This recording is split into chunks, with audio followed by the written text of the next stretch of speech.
보통 이런 얘기를 하잖아요. 내가 무슨 거래를 한다. 내가 회사를 운영하고 있다.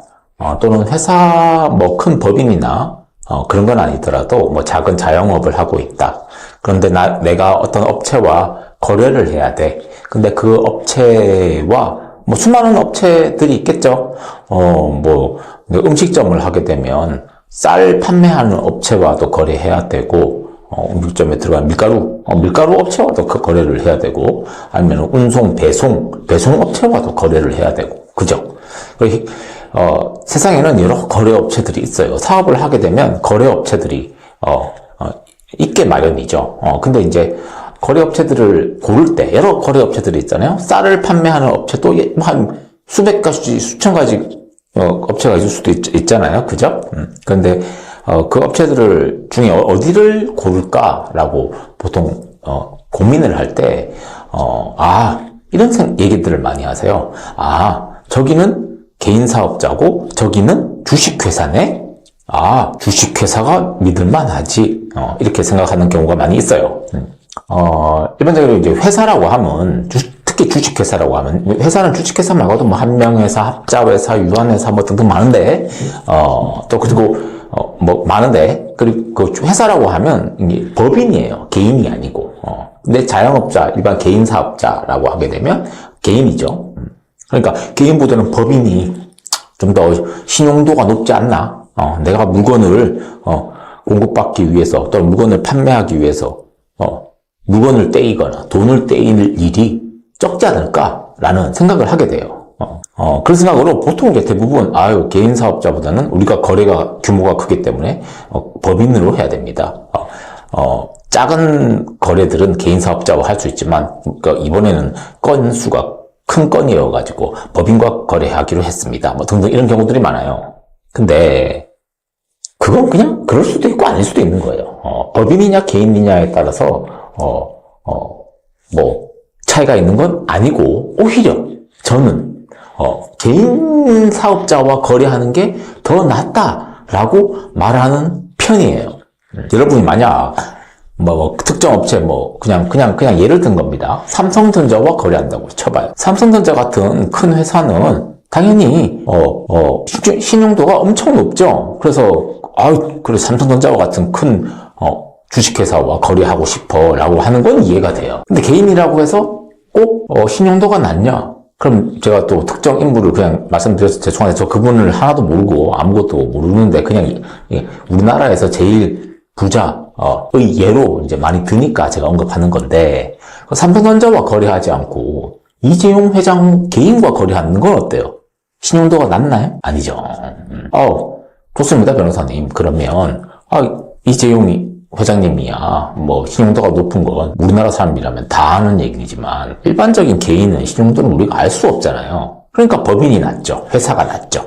그럼 이렇게 또 물을 수 있어요. 그러면 회사는 신용도를 알 수 있어요? 뭐 알 수 있죠. 공개되는 자료가 있는 경우들이 있죠. 특히 이제 상장된 회사들은 굉장히 많은 자료들이 공개가 됩니다. 근데 비상장일 경우에는 공개되는 게 거의 없어요. 별로 없어요. 요즘 알아보는 사이트들이 좀 있긴 있는데 그래도 법인은 법인을 하게 되면 법인은 주주총회가 있고 이사회도 있고 주주들이 다 감시를 하고 이사들이 감시를 하고 특히 회사 채권자들을 보호하기 위한 여러 상법 같은 경우에 상법 내 회사법 편에 여러 구제 장치들이 마련되어 있어서 내 돈을 떼일 일이 없다. 특히 법인 회계는 특별히 더 엄격해가지고 이 돈은 여기 써야 되고 저 돈은 저 항목에 써야 되고 이게 딱 정해져 있다. 함부로 쓰면 횡령죄다. 또 대표이사, 사장이라고 하더라도 대주주라고 하더라도 회사 돈을 함부로 개인 주머니에 가져갈 수 없다. 그러나 개인 사업자는 다르지 않냐.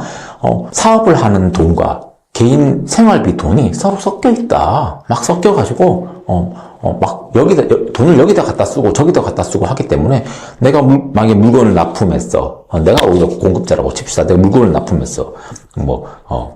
전자제품을 만들어서 여기 리모컨이 있네요. 리모컨을 만드는 회사야 내가. 리모컨을 필요하다는 업체에 납품을 했어. 먼저 납품하고 100만 원이야. 100만 원의 거래 대금을 이제 받아야 되는데 상대방이 개인 사업자다. 그러면 이거 그 100만 원 줄 돈을 딱 갖고 있다가 나한테 딱 줘야 되는데 그걸 어디다가 생활비에 쓰고 오늘 뭐 갑자기 누구 아파가지고 병원비에 쓰고 이럴 수 있는 거 아니냐. 법인은 그런 게 없지 않냐.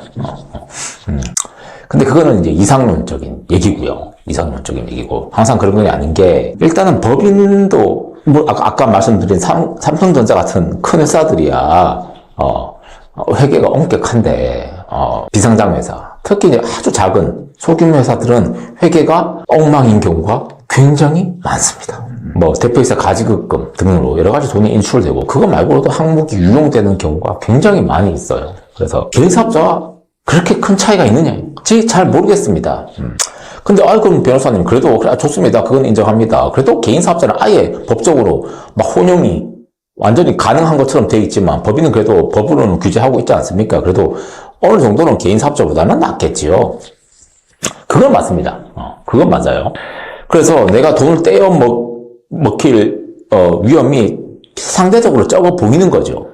근데 문제가 뭐냐면은 법인과 개인이 있다고 했을 때 내가 돈을 떼먹히는 일은 어떤 경우인가요? 보통 그 개인이든 법인이든 망했을 때예요. 망하거나 지금 뭐 자금 경색 상태에 빠져서 사업이 제대로 유지가 안 되는 상황일 때 그때 돈을 떼어먹힐 위험이 발생하죠. 사업이 잘 되고 있을 때는 떼어먹힐 위험이 거의 없어요. 사업이 잘 되고 있는데도 떼어먹히는 경우는 떼어먹히는 게 아니고 정확하게는 이렇게 표현을 해야 돼요. 서로 이제 분쟁이 있어가지고 뭐가 뭐 물품에 하자가 있다고 서로 주장한다거나 나 물품 하자 없는데 왜 물품 하자 있다고 얘기해? 이러면서 분쟁이 있다거나 수량이 부족해 아니면 기한 내에 공급이 안 됐어 등등 여러 가지 분쟁이 있어가지고 이런 경우는 있지만 그거는 나중에 소송에서 따지면 돼요.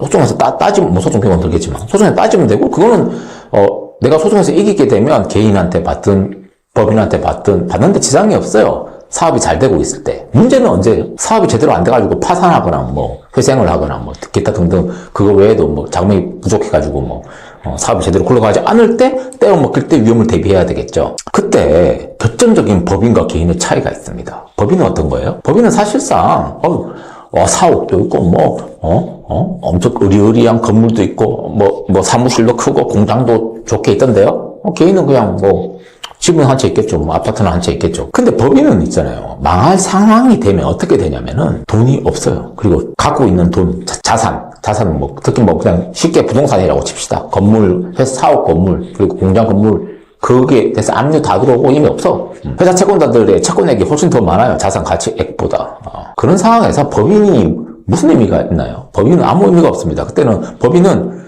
종이 조각에 불과해요. 그냥 서류상 이 세상에는 존재하지. 법인이라는 존재는, 법인이 뭡니까? 법이 만든 사람, 법이 만든 법이 만든 사람일 뿐이지, 자연인이 아니에요. 실질적으로 존재하는 사람이 아닙니다. 존재하지 않고 서류상 생성해내는 거고, 이건 무슨 말이에요? 서류상 언제든지 없애버릴 수 있어요. 사람은 함부로 없애지 못하죠. 사람을 없애면 살인죄잖아요. 근데 법인은 언제든지 없앨 수 있는 그냥 종이 조각에게 불과합니다. 근데 개인은 어떤가요? 변호사님 똑같죠. 개인도 파산하고 그러면 망하면 끝나는 거죠. 그것도 맞아요. 특히 이제 파산하게 되면 이제 면책이라고 해서 그 전에 갖고 있던 채권이 다 소멸하는 그런 일이 생기고 회생의 경우에는 좀 탕감하고 이렇게 하는데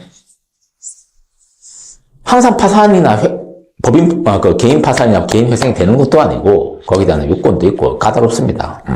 근데 만약에 망했어. 망하거나 또는 망하진 않더라도 사업이 어려워서 지금 당장 돈을 못 줘.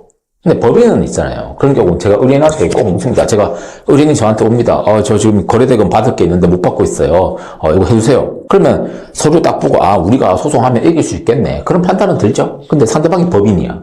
그럼 제가 의뢰인한테 이렇게 꼭 묻습니다. 그 법인이 지금 돈이 있나요? 그러면 의뢰인이 얘기합니다. 거기 지금 개털입니다. 한 푼도 없어요. 그럼 소송에서 이겨요, 일단. 피고 회사는 원고에게 10억 원을 지급하라. 이건 이길 수 있지. 우리가 10억 원 받을 돈이 있는 게 딱 서류상 다 나오니까. 그 판결 가지고 집행을 해야 되는데, 법인 이름으로 갖고 있는 재산이 이미 없네. 망해가지고. 그럼 제가 꼭 어떻게 물을까요? 혹시 주주나 대표이사 연대보증한 거 있어요? 이렇게 물어요. 왜 묻죠? 개인은 있잖아요. 개인이 뭐 딱 길거리에서 잠을 자지 않는 이상, 찜질방에서 잠을 자지 않는 이상, 집은 있을 거 아닙니까? 그죠? 소유하고 있는 집이 있거나, 아니면 전세 중국집이라도 있겠죠. 월세라도 보증금은 있겠죠. 뭐죠? 개인은 적어도 물론 은행 예금도 있을 텐데 그건 찾기가 좀 뭐 당장은 어렵지만 집은 있을 거 아닙니까? 집은 그게 소유든 뭐 임대차든 거기서 보증금이라도 가압류할 거리가 생기지 않습니까? 그리고 개인은 아까 서류상 사라질 수 있는 법인과 달리 특히 젊은 사람이라면 30대다. 그럼 아직 50년은 더 살 수 있는 거잖아요. 40대다. 뭐 40년 더 살 수 있는 거예요. 그러면 내가 받을 돈을 안 받고 있다가 40년 뒤에도 받아낼 수 있어. 그 사람이 언젠가는 회생할 수도 있잖아요. 물론 이제 개인 파산하고 개인 회생 법원의 절차를 거쳐서 이렇게 채무를 없애거나 탕감해버리면 조금 문제가 생기지만 그게 아닌 경우도 되게 많거든요. 그러면 개인의 책임을 인정하는 서류 하나 있느냐 없느냐에 따라서 내 채권을 추심할 가능성이 확 달라져요. 법인은 후지 조각이라니까 이미. 그러면 변호사님 법인도 다시 살아날 수 있는 거 아닌가요? 근데 보통 그렇게 안 해요. 법인은 서류상에 존재하는 거잖아요. 그럼 그 사람이 그러니까 그 법인을 세운 사람이 그 법인을 다시 회생시킬까요? 지금 채무 초과 상태인데? 아니죠. 그 법인 죽여버립니다. 그럼 그 사람이 또 사업하고 싶을 수도 있잖아요. 할 수 있죠. 그럼 어떻게 하죠? 새로운 법인 만들면 되죠. 그럼 새로운 법인에다가 제가 소송하면 되지 않습니까? 안 되죠. 되는 경우도 있는데. 그 정말로 예외적인 경우고 거의 안 됩니다. 거의 안 되고. 그래서 법인에 대해서만 내가 돈을 받을 권리를 채권이라고 부르죠. 채권을 갖고 있었을 때 굉장히 불안할 수 있습니다. 저는 오히려 그러지 마시고 상대가 거래가 좀 미리 그 계약서 쓸 때 저한테 오시면 상대가 법인이라면 꼭 자력 있는 개인 자연인의 보증이나 연대 보증이나 아니면 뭐 그게 뭐 아니어도 공동 계약이나 등등 여러 가지 방식을 해놓도록 추천합니다. 그리고 오히려 의뢰인들이 저한테 물으면 법인과 거래하는 게 좋죠. 저쪽은 개인 사업자라서 불안해요. 그럼 제가 뭐라 그러냐면 개인 사업자가 더 나을 수도 있을걸요? 굳이 법인을 고집할 필요가 없을걸요? 저는 이렇게 얘기해요. 물론 이제 이것은 변호사마다 설명이 다를 수 있습니다. 가치관이 다르고 경험한 바가 다릅니다. 어떤 변호사는 나 그래도 법인하고 거래했을 때 돈을 받아내기가 더 쉬웠어. 개인하고 했을 때는 좀 어려웠어. 라고 아는 경험이 많이 치우친 변호사도 있을 수는 있어요. 그럼 그분은 좀 다르게 설명하실 수 있겠죠. 근데 저는 거의 법인과의 거래에서 돈을 못 받은 상태에서 소송해서 이겼는데 이기고 나서도 돈을 주지 못하는 경우를 정말 너무너무 많이 봤어요. 근데 개인한테 해놓으면 개인이 자꾸 개인한테 추심을 하게 되잖아요. 하게 되면 그 사람도 살아야 될 거 아니에요. 뭐 자식도 더 먹여 살려야 되고, 그죠? 그래서 합의가 들어오기도 합니다. 그래, 줄돈 있는 거 알아. 근데 나도 먹고 살아야지. 이렇게 좀 깎아서 퉁퉁 치워서 요거 받고 좀 그만하자라고 하는 경우도 있고. 아니, 끝까지 버티다가 그 사람 재산을 찾아내서, 강제 집행해가지고 추심하는 경우도 있고. 그래서 저는 오히려 개인이 더 낫다. 그리고 결정타가 있습니다, 여러분. 이것도 또 특정 업체를 예를 들어서, 죄송한데, 전 국민이 다 알고 있으니까, 제가 말씀드리면, 지금 제가 변호사죠? 그죠? 법조에서 가장 큰 로펌이 어디죠? 그죠? 김앤장이죠? 거기가 법인입니까? 법인 아니죠. 제가 거기에, 정확한 내부 구조는 잘 모르겠는데요. 아마 개인 사업자의 개인 사업자, 이런 걸 겁니다. 아무튼 개인 사업자예요. 법인은 아니라는 거예요. 법무법인 아니죠? 법무법인 김앤장 아닙니다. 김앤장 법률사무소죠. 제가 김앤장에 관해서 잘 몰라요. 근데 이제 제가 근무했던 로펌도 법무법인이었어요. 그러니까 1위부터 10위까지 쭉 얘기했을 때, 1위부터 10위까지 로펌을 얘기했을 때도 김앤장 빼고는 다 법무법인입니다. 그래서 여러분이 생각했을 때 꼭 법인이 좋은 건 아니다. 이 말씀을 꼭 드리고 싶었던 거고, 그렇다고 무조건 개인이 좋은 거다. 이것도 아닙니다. 근데 다만 무조건 법인이 좋다고 생각하시는 거는 잘못됐다. 이 정도를 말씀드리는 거예요. 그래서 개인이라고 해서 너무 거래를 꺼리거나 그렇게 할 필요가 없다. 오히려 개인이 더 좋은 경우가 있다, 왕왕. 저는 오히려 더 많다고 생각해요. 아까 말씀드린 대로 저 삼성전자와 이재용 회장님 중에 누구를 거래 상대방으로 할래? 라고 물었을 때 저는 삼성전자 선택 안 하고 이재용 회장님 선택할 것 같아요. 그죠? 삼성전자조차도 망할 수 있는 회사 아닙니까? 아무리 지금 잘 나가는 회사라도. 이재용 회장님 부자가 3대를 갈 수도 있는 거잖아요. 그래서 아무튼 저는 그렇게 할 거라고 말씀드리고 싶고 오늘 여기까지 할게요. 예.